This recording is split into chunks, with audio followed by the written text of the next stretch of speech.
Dando início à nossa reunião da Comissão de Estudos Tributários, hoje é 3 de março de 2024, estamos aqui com o doutor Eduardo Correia e doutor Eduardo Pereira pela Correia Porto, e o Felipe Agra representando não, o doutor Felipe, na verdade, ele será aqui também, né, coordenador, junto com o doutor Olímpio, pela RNR Advogados, que naturalmente a vida é dinâmica, e tanto o doutor Eduardo Correia, doutor Pereira, doutor Olímpio, doutor Felipe, terão audiências ao longo da vida, se Deus quiser, né? Esse é o trabalho deles também, né?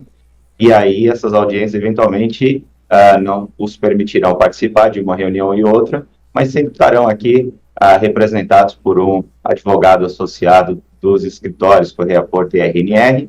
Hoje o doutor Olímpio, eu sei que está em Brasília, né, em audiência, então doutor Felipe está aqui com a gente. Obrigado aos advogados, aos escritórios, mais uma vez.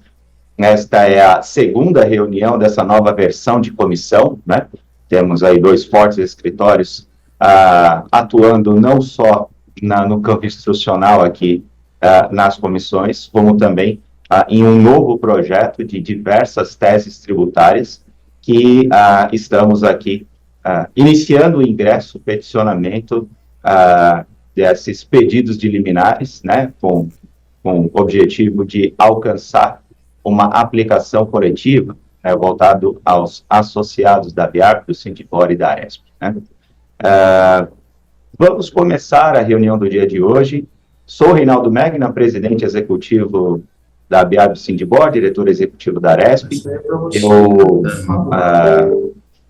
transmitirei aqui já de imediato a palavra aos nossos coordenadores para que eles façam as apresentações. Lembrando que, ao término das apresentações, a gravação do vídeo será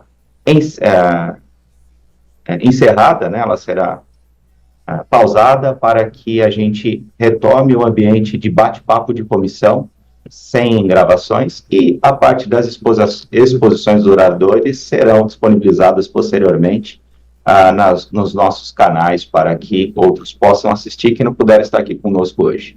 O tema do dia é transação tributária estadual e autorregulação da Receita Federal do Brasil. Passo a palavra aos nossos coordenadores e desejo a todos uma boa reunião.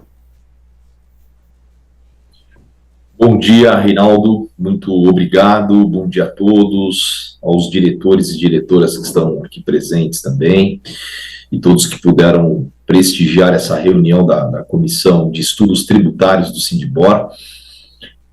Estou aqui hoje com o Felipe, com o Eduardo Pereira, né? Então hoje nós vamos cobrir a pauta da reunião. Então hoje nós vamos falar rapidamente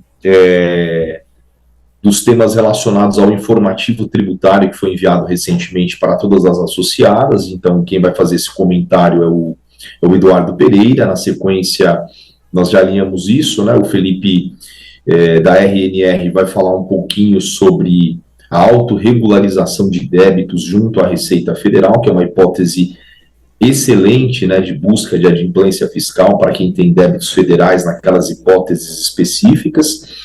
E trataremos também, de maneira também bastante rápida aqui, trazendo os principais pontos da transação tributária estadual. Então, basicamente, é essa a pauta. Todo o material que será apresentado será também depois disponibilizado para todas as associadas, né? Como o Eduardo Pereira ele tem uma reunião daqui a mais ou menos 12 minutos, pelo que eu estou vendo no relógio aqui, então ele começa falando aqui dos informativos e, na sequência, o doutor Felipe já entra com a parte da autorregularização de débitos junto à Receita. Pode ser assim? Maravilha, assim? Então, Edu, fique à vontade, então, para dar início aí dentro desse tempo que você tem disponível na manhã de hoje. Um abraço a todos. Perfeitamente. Bom, renovo aqui o meu bom dia para todos os associados. Um prazer estar aqui, trabalhar com todos vocês. Temos o privilégio de trabalhar com algumas associações, e com vocês tem sido aí um carinho especial, principalmente pela qualidade de contato e comunicação do Reinaldo e de todo o seu time. Então, é um prazer estar aqui, é um prazer trazer essas pílulas tributárias. Se a gente for analisar tudo que acontece no meio legislativo e jurisprudencial, essas pílulas dariam aí um frasco bem grande. Então, não tendo a intenção aqui de exaurir aqui os pontos, mas e me colocando aqui à disposição para falarmos no momento que melhor convir, só comentando brevemente as notícias que foram veiculadas, que todos os associados receberam do informativo, e aí eu vou tomar aqui a liberdade de começar pelo aquilo que em tese, é mais significativo, né? Nesse período, todos os empresários acompanharam e sofreram, né, essas alterações e modificações nas leis que ocorreram entre dezembro e janeiro, especialmente voltados ao aumento da arrecadação e ou a limitação do direito de utilização de créditos já devidamente reconhecidos. Um dos pontos que causou surpresa e problemas, enfim, uma movimentação geral, inclusive chegando até a ser questionado no próprio Supremo, foi a revogação da desoneração da folha de pagamento. Isso gerou aí até um certo conflito entre os poderes, porque isso havia sido discutido por lei, houve um veto presidencial dessa lei e o Congresso derrubou o veto. Pouco tempo depois, por meio de uma medida provisória, o Ministério da Fazenda, assim, o Poder Executivo, digamos assim, ela praticamente trouxe a efeito aquilo que já havia sido decidido e revogado. Recentemente, por meio da medida provisória 1208 e após aí uma série de discussões, houve a revogação da revogação. É meio estranho falar isso, mas a verdade é essa. Então, veio a medida provisória inicial, a 1202, que revogou a desoneração, e agora a 1208, ela revogou os termos trazidos pela medida provisória anterior. Então, a desoneração válida até 2027, ela voltou a valer. Então, nada a se preocupar, muito embora os setores atingidos, em sua maioria, eram os setores de transportes. Mas é importante essa ponderação, é importante esse comentário. Então, essa é a primeira notícia. O primeiro comentário da notícia, e aqui seguimos aqui à disposição para esmiuçar, caso vocês queiram, caso vocês entendam, né? A segunda, e essa, assim, é ligeiramente preocupante, porque isso já envolve uma eventual discussão judicial, envolve a impossibilidade de benefícios fiscais, que até então eram enquadrados como subvenções. E assim, abro um pequeno parênteses aqui, subvenção nada mais é do que uma espécie de benefício, uma espécie de ajuda governamental, tá?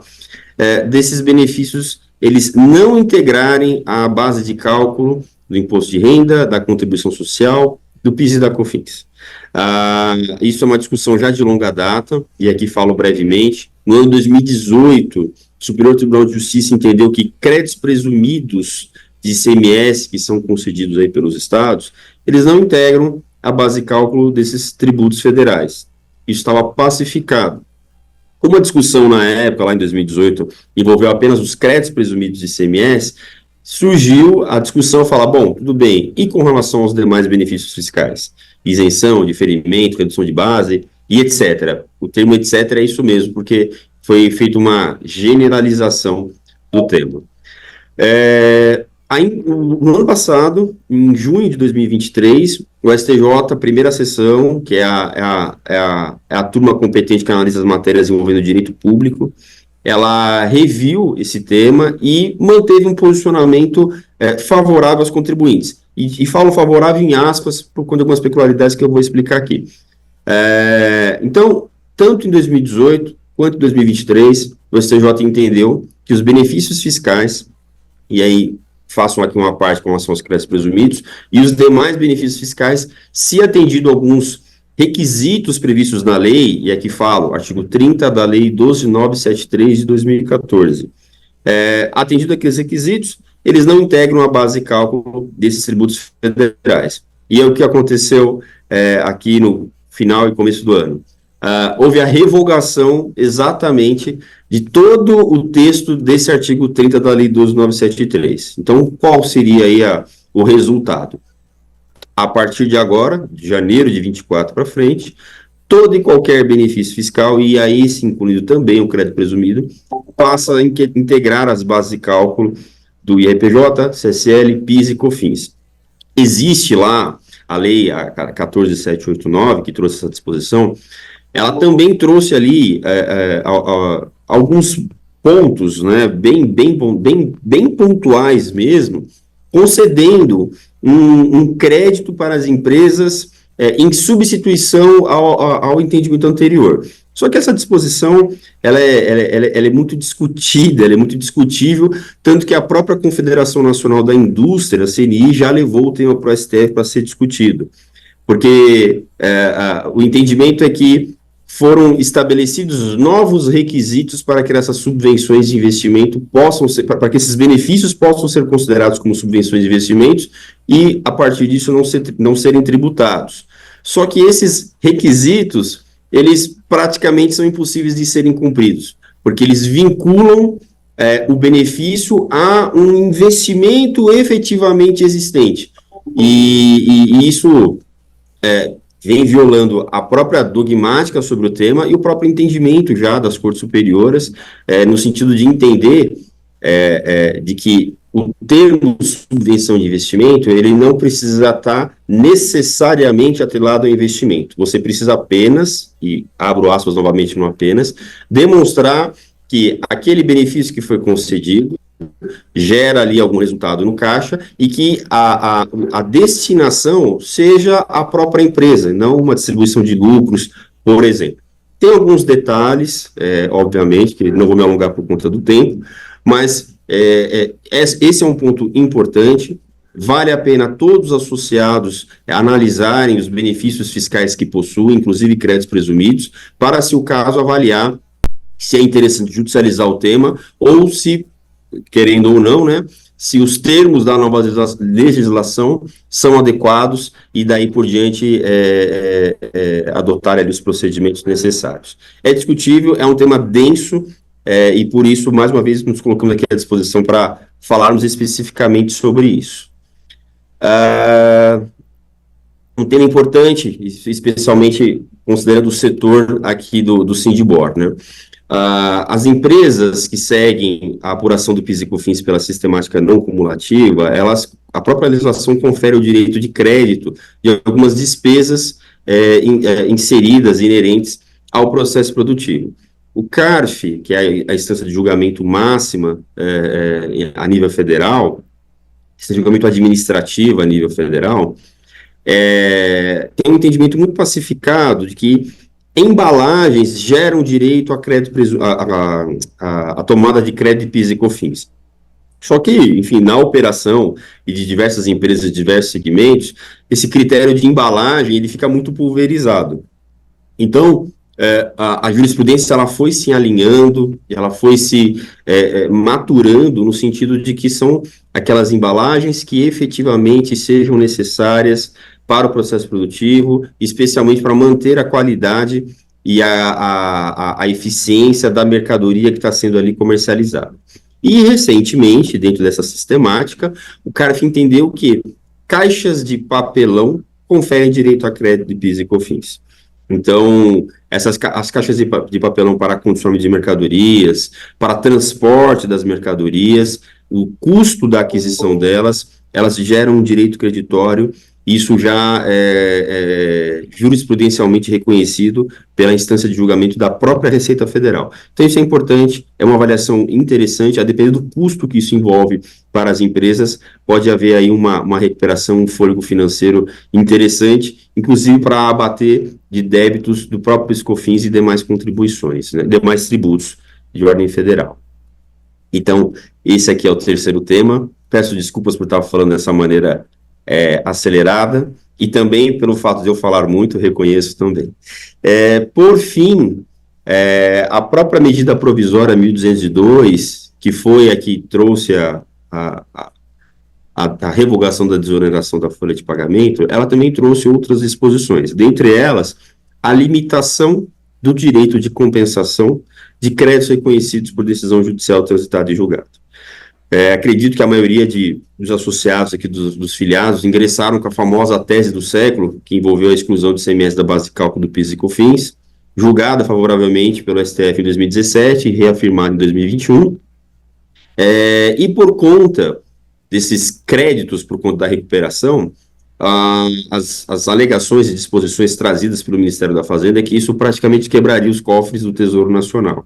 Então, diversas, falo isso com toda tranquilidade, diversas foram as medidas estabelecidas para tentar estabelecer limites para essa compensação. Dentre elas, esse escalonamento e limitação trazida pela medida provisória. Qual seria?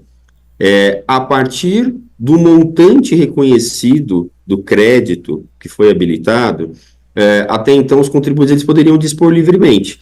Com essa medida provisória foi estabelecido um prazo que pode chegar até 5 anos, a depender do montante do crédito.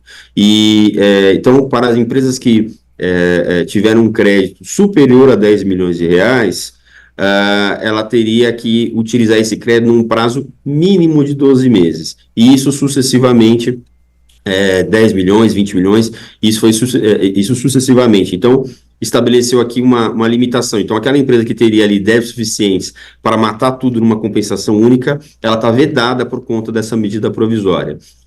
Além disso, então, além dessa limitação, também questionável, todos os pontos que eu estou trazendo aqui são questionáveis e vêm sendo questionados, tá?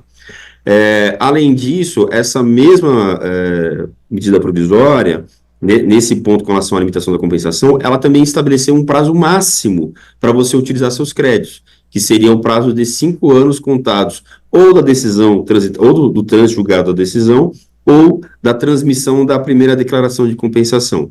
Isso também não tem qualquer base legal. O entendimento que foi criado é de que, já que se existe um prazo para cobrança de créditos tributários, que é o prazo de 5 anos, então também deve se estabelecer um prazo para aproveitamento de créditos tributários que seriam do contribuinte.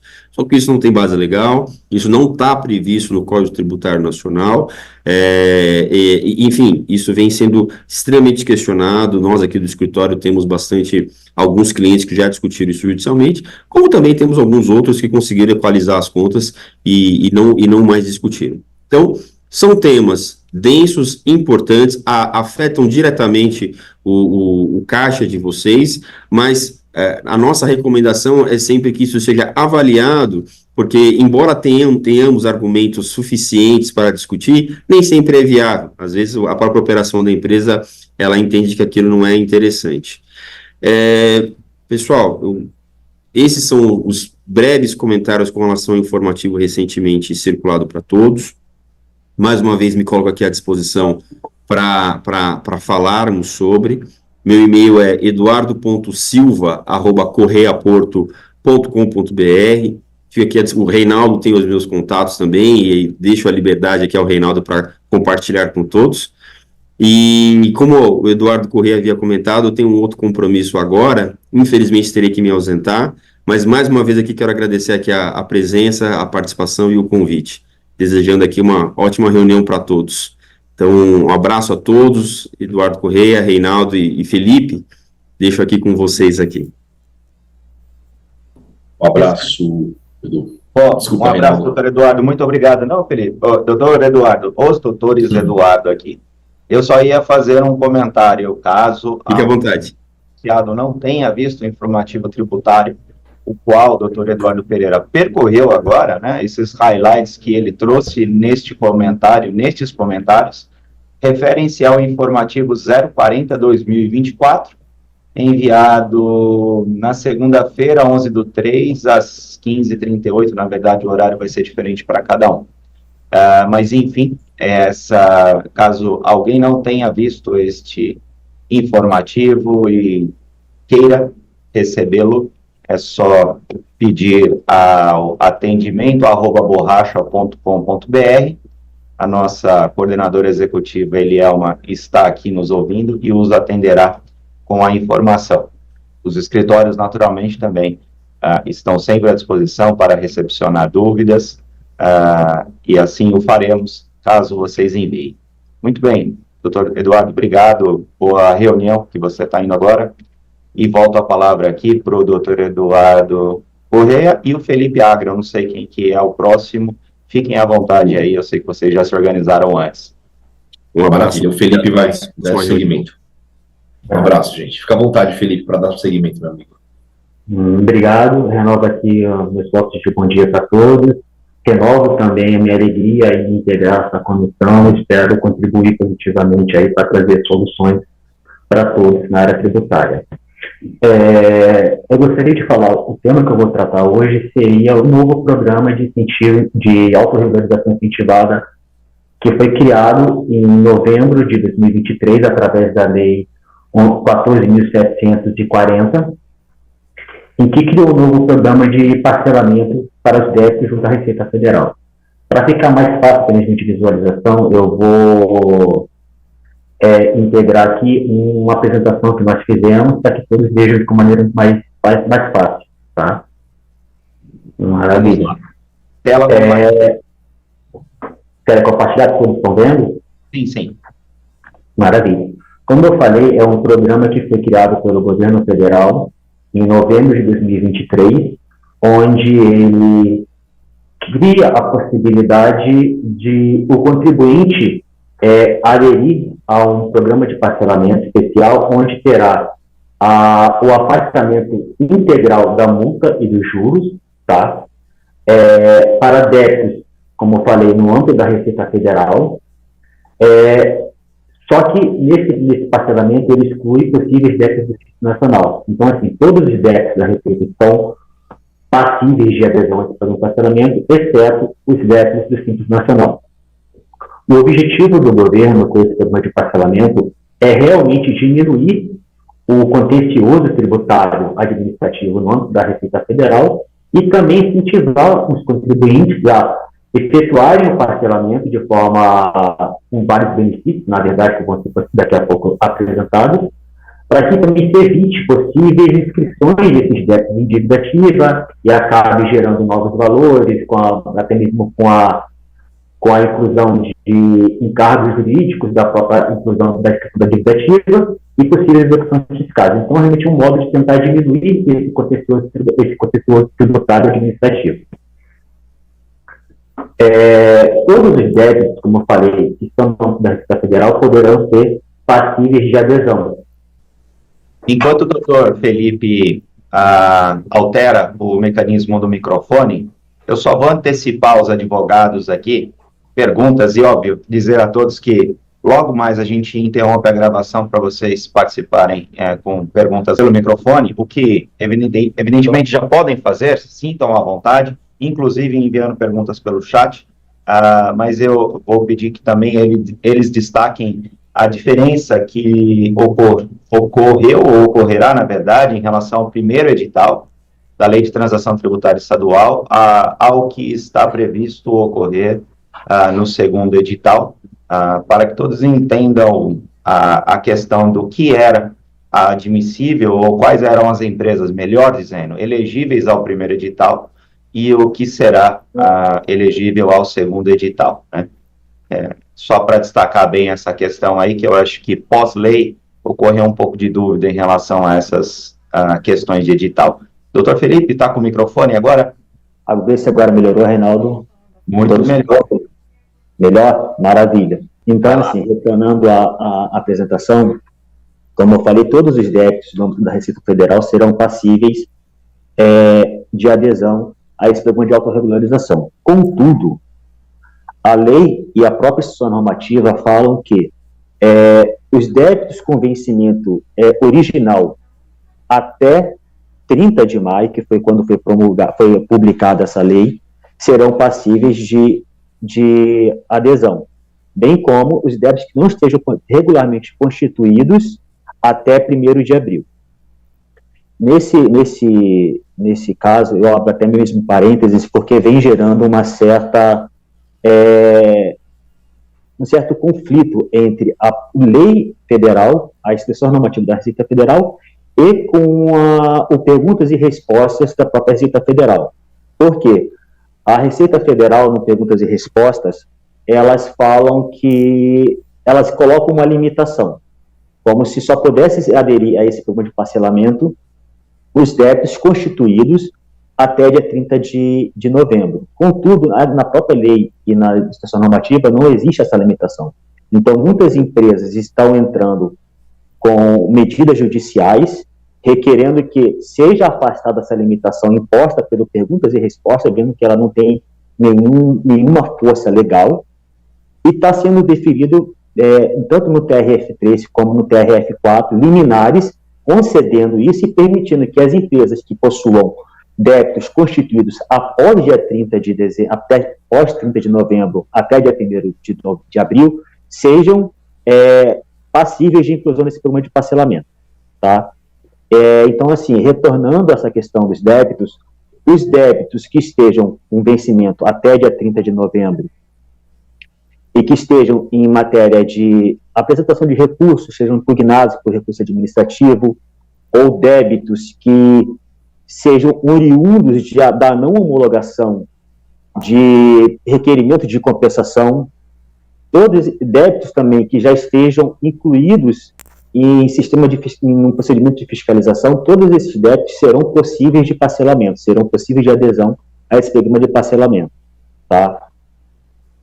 Com relação aos benefícios concedidos pela lei, como eu já falei inicialmente, a lei e a instituição normativa permitem que sejam afastados os juros e a multa dos débitos, isso é, retorna-se a ser cobrado ao valor original do débito, isso é, o débito que estava lá atrás. Então, isso é extremamente positivo para as empresas que possuem esses débitos em aberto da Receita Federal, porque permite que elas obtenham um desconto de cerca de 50% até mais dos débitos, visto que a maioria dos débitos da Receita Federal, oriundos mesmo de processo administrativo de auto de infração, ou notificação de lançamento, ou até mesmo não homologação de pedido de compensação, a maioria dos valores que estão lá são decorrentes de multas e juros, que é o grande vilão para inflar esses valores que estão na Receita Federal. Então, assim, o contribuinte que tiver interesse em aderir a esse programa de parcelamento, haverá um abatimento total desses multos e juros. Então, assim, isso pode ser extremamente vantajoso, tá? Outra vantagem concedida pela lei é a possibilidade de utilização de precatórios federais e base de cálculo negativa e prejuízo fiscal. Tá? A base de cálculo negativa da contribuição social e o prejuízo fiscal para abater parte desses valores. Segundo a lei e a propulsão normativa, você pode abater até 50% do valor total a ser parcelado através de precatórios, prejuízo fiscal e juros. Prejuízo fiscal e base de cálculo negativa.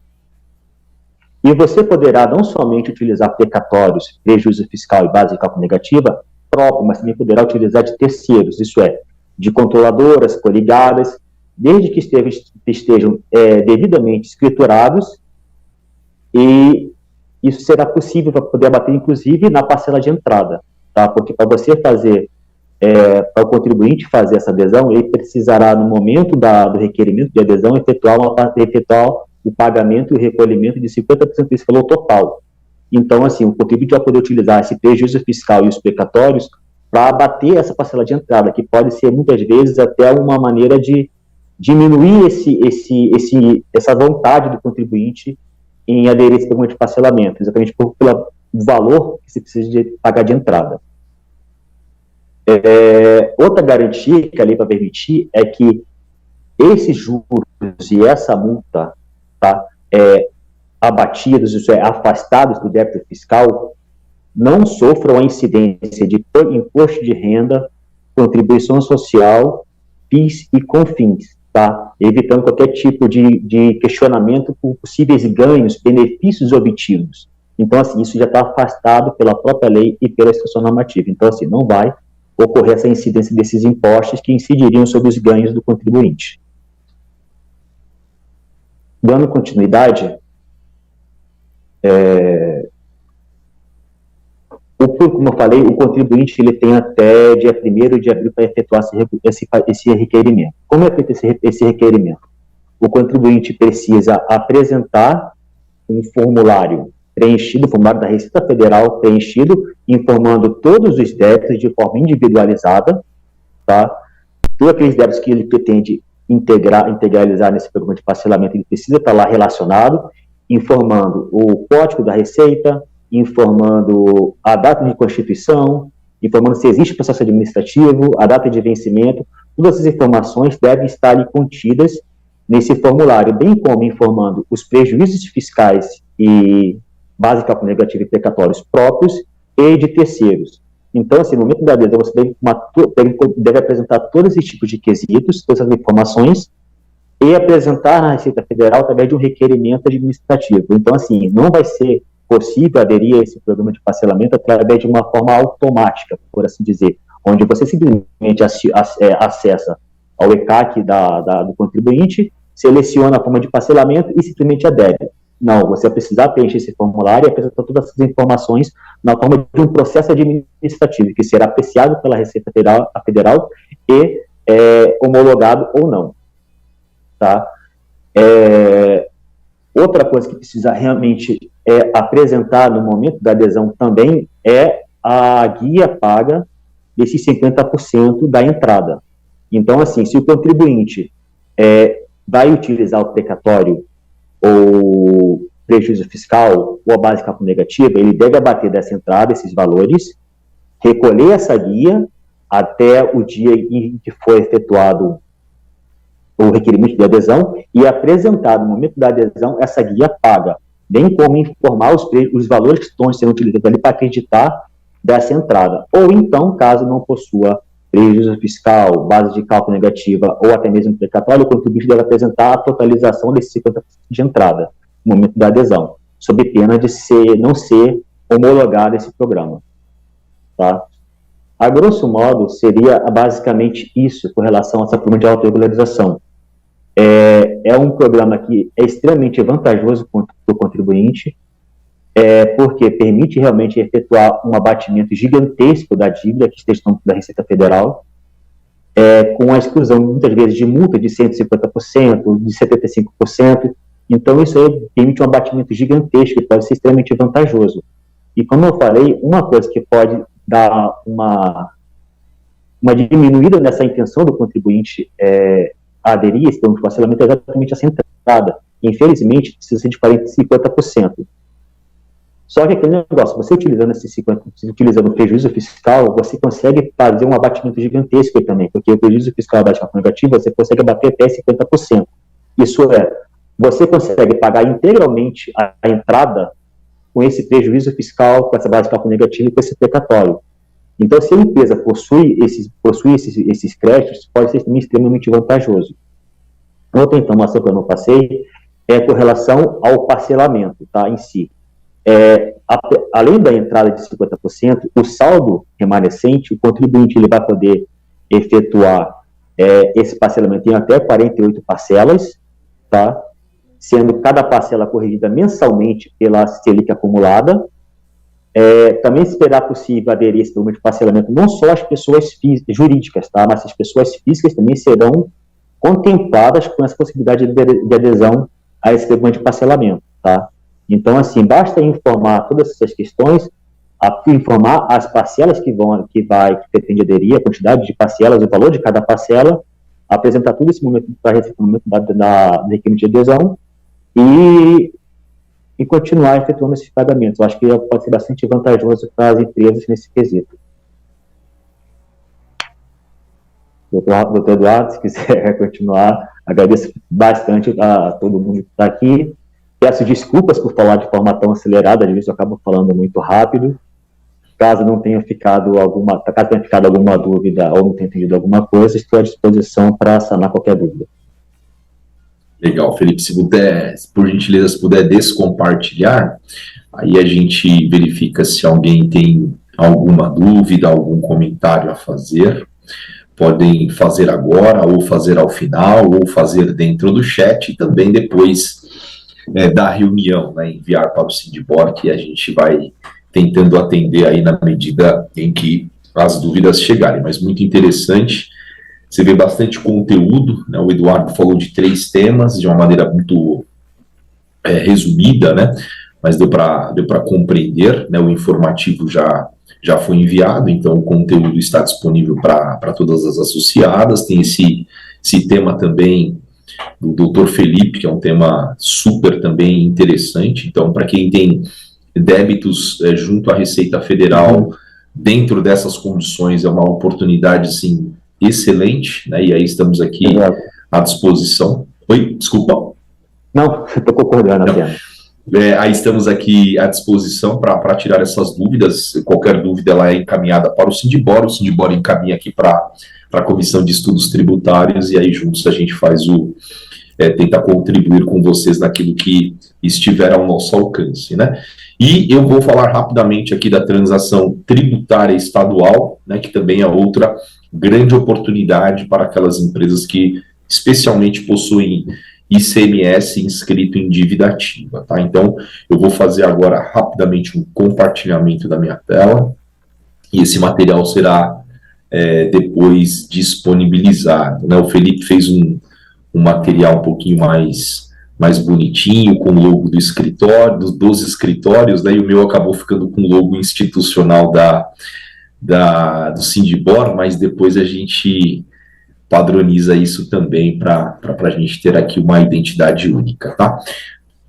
Então, a gente aqui traz como base, como tem muitos advogados aqui, a gente tenta falar, né, isso é um combinado nosso com o Reinaldo, inclusive, da maneira mais simples possível, porque nós estamos lidando com empresários na última linha, a gente sabemos que temos advogados aqui, a gente evita a linguagem mais técnica, porque, primeiro, que ela é desnecessária, e segundo, o risco de não sermos compreendidos é muito grande, né? Então, mas a legislação base aplicável aqui à transação estadual está aqui à disposição de todos, então, partindo da Constituição Federal, passando pelo Código Tributário Nacional, a transação tributária, tanto em âmbito federal como em âmbito federal, assim, é um instituto, né, que existe no Código Tributário Nacional desde 1966, mas que os entes públicos passaram a lançar não apenas no ano de 2020, né?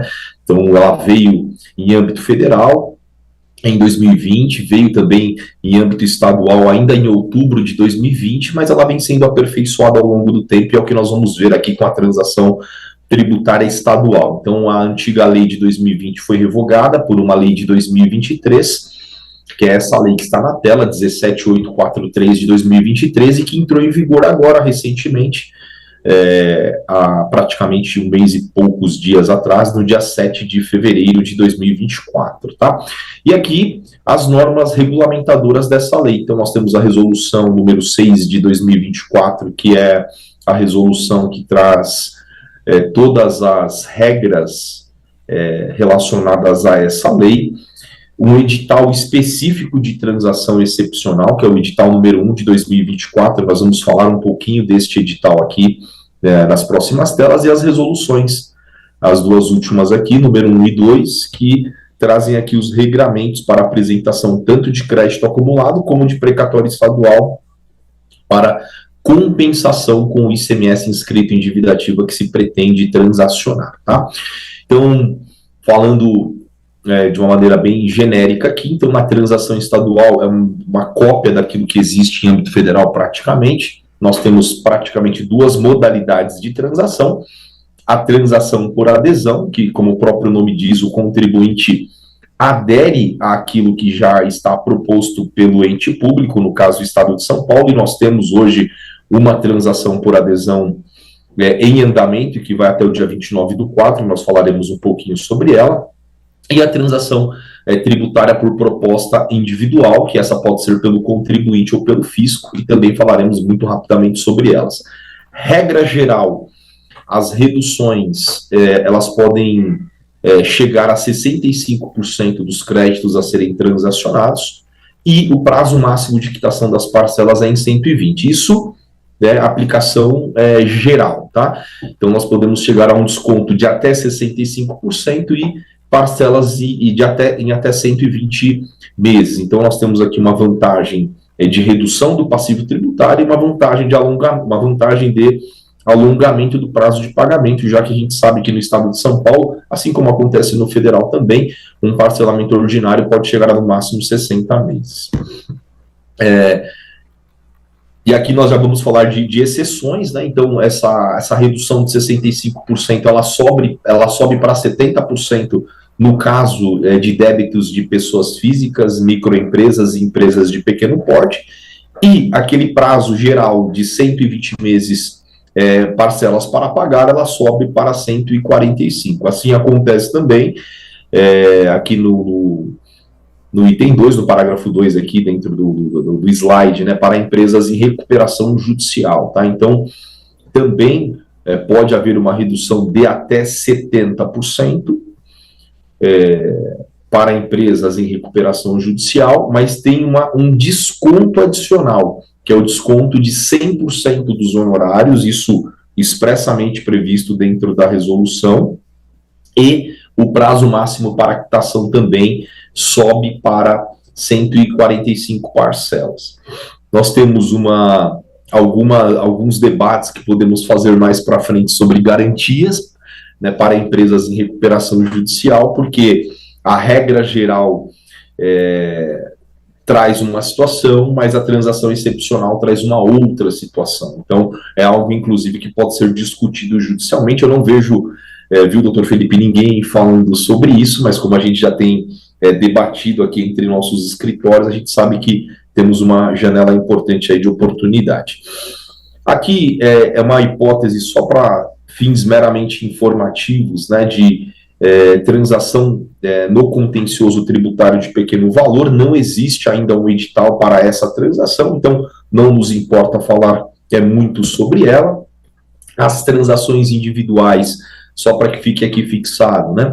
Então nós temos as transações individuais para débitos que passivo tributário geral que supere 10 milhões de reais, e a individual simplificada para débitos que você pretenda transacionar de 1 milhão a 10 milhões. Então, nesses dois casos, nós não precisamos ter um edital de adesão, né? Então, aqui, na verdade, ela acontece por proposta feita pelo próprio contribuinte, tá?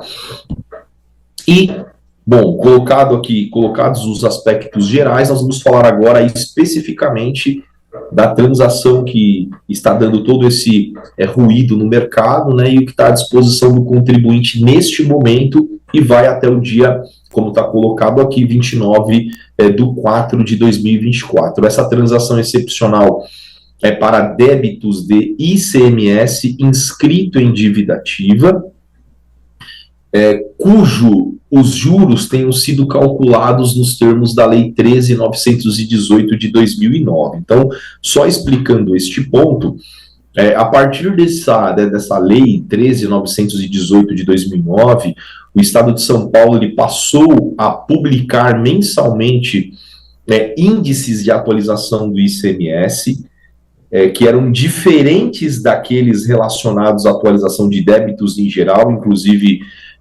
débitos em âmbito federal, né, e muito superiores, inclusive. E aí houve uma discussão judicial dos contribuintes contra essa lei foi declarada inconstitucional pelo órgão especial do Tribunal de Justiça do Estado de São Paulo, limitando os juros para atualização do ICMS à taxa Selic. Só para vocês terem uma ideia, em 2010, 2011, 2012, esses índices de atualização do ICMS no estado de São Paulo chegaram a 47% ao ano, quando nós tínhamos uma Selic alta, mas praticamente metade daquilo que era utilizado para atualização do ICMS, tá? Então, a gente percebe que débitos do ICMS de 2010, 11, 12, 13, até o final de 17, praticamente, são débitos que foram atualizados, ICMS atualizado com juros superiores à taxa Selic. Então, quando a gente fala dessa modalidade de transação, e nós vamos falar agora sobre isso, em que os juros são cancelados, para facilitar aqui a linguagem, em 100%, os débitos eles têm uma redução bastante significativa. E esses débitos, praticamente, imaginem que são débitos que partam mais ou menos de meados de 2009, podendo chegar, inclusive, a débitos cujos fatos geradores tenham ocorrido em 18. Por que eu digo isso? O TJ declarou inconstitucional essa forma de atualização do ICMS, Em julho de 2017 foi publicada uma lei estabelecendo que o Estado deveria, então, utilizar a taxa Selic, mas por uma questão sistêmica, a gente pegou várias situações de débitos de ICMS posteriores a julho de 2017 que ainda estavam contaminados aí pelos índices antigos publicados pelo Estado de São Paulo. Tá? Então, existem esses pontos que precisam ser analisados para que você tenha, a empresa sempre tenha a maior redução possível do seu passivo tributário. Então, estamos falando dessa transação excepcional que está em andamento, a redução do passivo dos demais acessórios, né, além dos juros, são reduzidos em 100%, multas, encargos e honorários em 50%.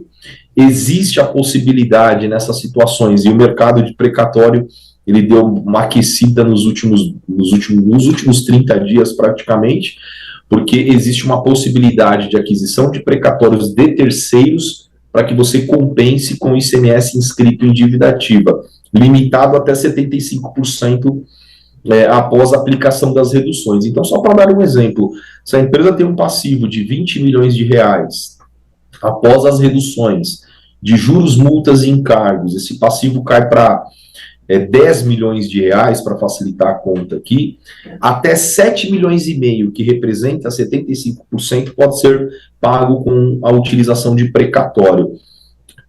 Existe também a possibilidade de utilização de crédito acumulado, mas aí é só se a empresa possui o próprio crédito acumulado, ela poderia utilizar para compensar com o ICMS inscrito em dívida ativa. E a palavra utilizada pela lei é compensar mesmo, né? Em âmbito federal fala-se de amortização do passivo, e aqui a lei estadual fala de compensação mesmo, tá? O pagamento dos valores remanescentes, eles podem se dar em até 120 parcelas, nessa modalidade de transação que se encontra em andamento. Se a empresa possui discussão e depósitos judiciais realizados, ela pode utilizar esses valores dos depósitos judiciais para pagar a entrada. Existe uma entrada que o contribuinte precisa pagar de 5% do crédito reduzido. Então, se o crédito, neste exemplo, foi reduzido para 10 milhões, existe uma entrada que tem que ser paga no valor de 500 mil reais dentro deste exemplo. E existe também a necessidade de apresentação de garantia se o contribuinte optar por realizar um parcelamento acima de 60 meses. E aqui tem alguns pontos, né? Um ponto basicamente interessante, que, primeiro, né, para empresas em recuperação judicial, o edital não faz ele não faz uma exceção, mas na regra geral existe uma exceção para empresas em recuperação judicial, porque os débitos dela são considerados irrecuperáveis e por essa razão ela não precisaria apresentar garantia. Então, existe essa questão especial para empresas em recuperação judicial e que pode ser discutida.